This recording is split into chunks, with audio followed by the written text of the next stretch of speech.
The wax can be mixed with already made candles with one fault or the other. The melting stage takes about 15 minutes.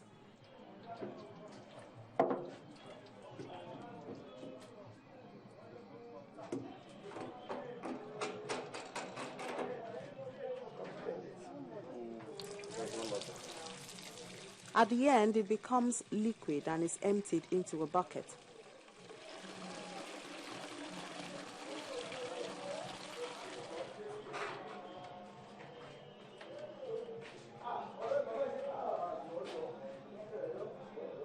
Next, it's poured into the molds and allowed to cool and solidify.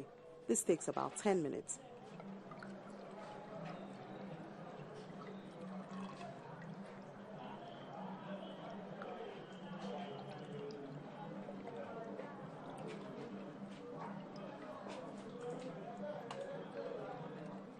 During this period, the thread, which is called wick, had already been set inside the molds, so as it solidifies, the wick becomes a part of the candle.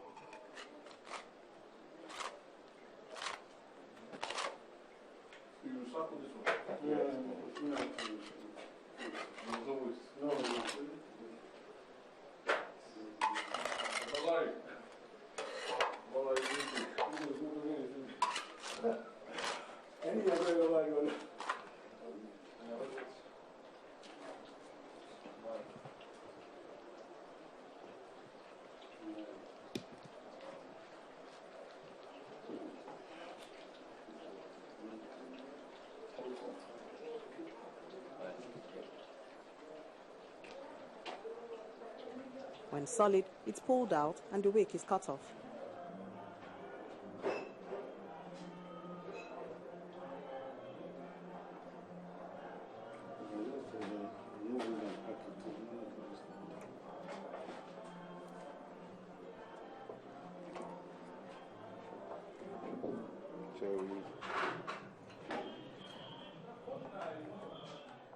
Then it's packaged for sales.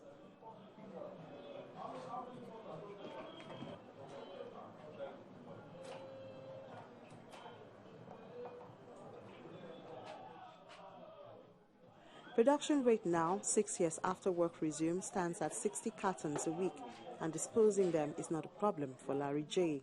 I'm not saying anything. But the big one, I'm telling you this. I've been to Makodi now, as well as Kaduna. As I'm telling you now, I have a distributor in Benin who has sent about 55 cartons recently to him. Okay, just of it is okay. Mr. Eniola Ayeni says that his business found its feet after accessing the fund from the partnership between Oyo State Government and the Bank of Industry.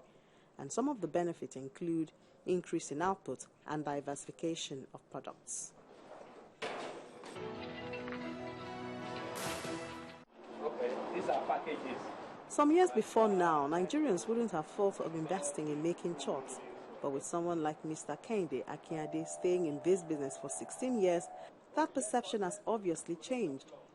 However, this was not his perception when he started. He got into chalk making as a last resort. During the period after my NYC in 1992, there wasn't any job. I engaged in menial job until I discovered this advert in the paper in 1998. I've never seen where they are producing chalk before in Nigeria.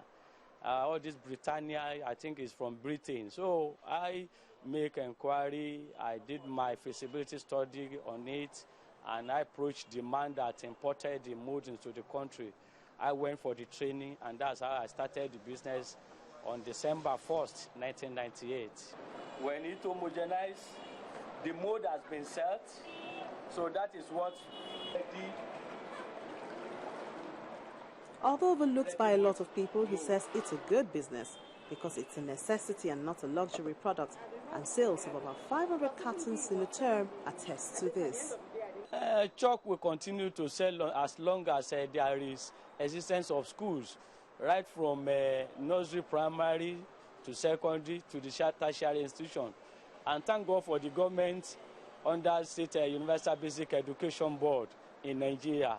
They also purchase chalk in large quantity from us. So those are our markets.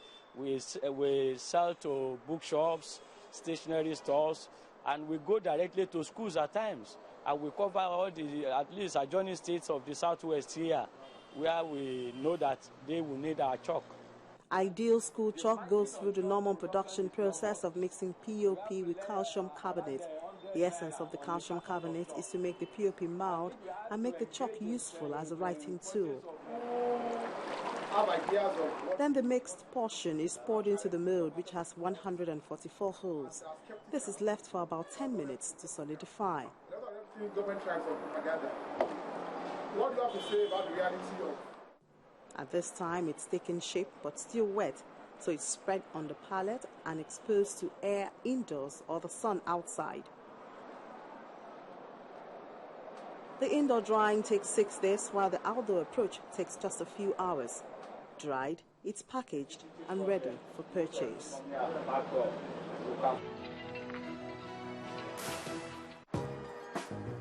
It has come to the notice of the management of Bank of Industry, BOI, that some unscrupulous persons are defrauding the general public by claiming to be the bank's agents.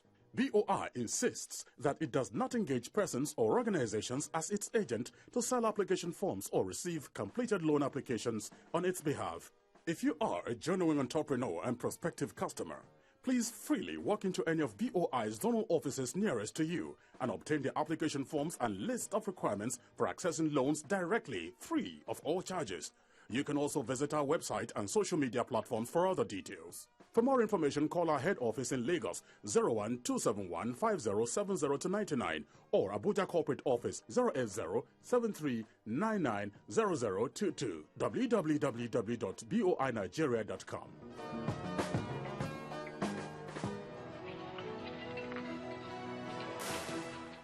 When people think of doing business in the textile industry, mostly it's either producing the fabrics or designing, sewing dresses. But have you ever thought of making socks? Well, there's an individual who has thought of it. She's thought of it for many years, and she's been doing it for many years. We're now at Hodelia Ventures in Lagos, and the managing director of the company is Mrs. Onyebuchi Adewale. She thought of making socks, and she's making money out of making socks. So tell us, how come you thought about making socks? It sounds odd. It's so interesting to understand that beyond clothing, you can actually do something else. I try to describe to people that as far as sewing is concerned, it goes beyond just making clothes. You could sew a bra, you could sew t-shirts, you could make pants out of just sewing. But however, we decided that to do things, we need to do what we have to do and do it well. And that's why we chose socks. So socks is to help, it's a part of your dressing. It completes the dressing for a man and for little children. And then we looked at it beyond just dressing. Schools, in every school, you realize that you also need to complete the dressing of every child. And so with the socks, which is not readily at that time when we started, was not being produced, customized in Nigeria, we thought that, look, we could do something for school and you could have a regular source of income. And that's how we went into socks production. Mrs. Adewale's dream come true through Hodelia Ventures is yet another baby of necessity, although in her case, passion also takes a chunk of the credit. After my first degree, it was difficult for me to get a job immediately. So I stayed on with a friend of mine who happened to be a tailor. She was making wedding dresses, and that was her take. And after a few months, I realized that I love to sew. So what is it? And unfortunately, she refused to teach me how to sew because she thought that a graduate should never go into sewing. And I just stayed on with her, and by the husband's encouragement, I discovered that I could sew, and that was how I started sewing. So I started off doing the household clothing, the very simple ones, the bed sheets, the window blind, the pajama, that didn't need to have a lot of measurement. And after some time, I got a job. And then because of my passion is to serve God through humanity, to help people who don't have jobs. So I thought on my own that if I have a business, I'll be able to employ people. Believe me, that was what moved me to starting my own business. And look, I needed to help people to get jobs more easily. People who just have machines machines and don't know how to go about it could come and work for me, make the money, I make the money, and then we are all happy. And that was how I went into history, you know. And from there, I realized that now it is not enough to go into the industry. You need to grow the business. So how do I grow the business? Now, we started off with the uniforms, and then it's like, where do we go from here? There are still other tailors who don't want to work with people. They want to get their own business. You can't force them to come and work for you. Now, I realized we needed to do something better than those tailors. And that was how we thought, you know, a total structure of what are the school needs, from books to shoes to uniforms to socks. And we realized that, look, socks is the in thing. Since 2009, when the company made the decision to focus on being a one-stop shop for school clothing, they have, in addition to making socks, been making uniforms in order. The idea is that from the moment a child is born, the preparation to go to school is inbuilt.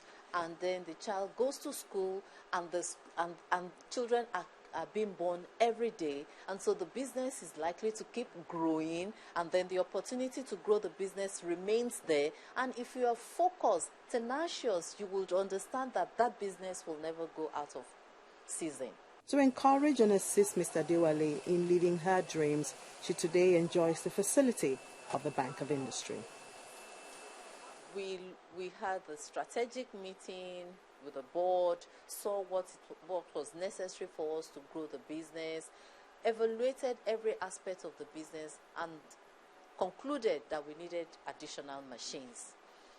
We went to a few banks, but we didn't get any help. And then I just mentioned to a friend of mine who said, why don't you apply? Even though I knew about Bank of Industry, I thought that they were far away in Abuja and that was it. But with that little information, why don't you approach Bank of Industry? Are they located in Lagos? He said, yes, they are located. So we sought out Bank of Industry in 2012, and we began the process. It took a while, but eventually we got a loan from Bank of Industry. Has it helped your business? Oh, absolutely. If you don't mind, you can see the machines they purchased on behalf of the company. The loan was gotten, and we were able to buy additional 3 machines for the company.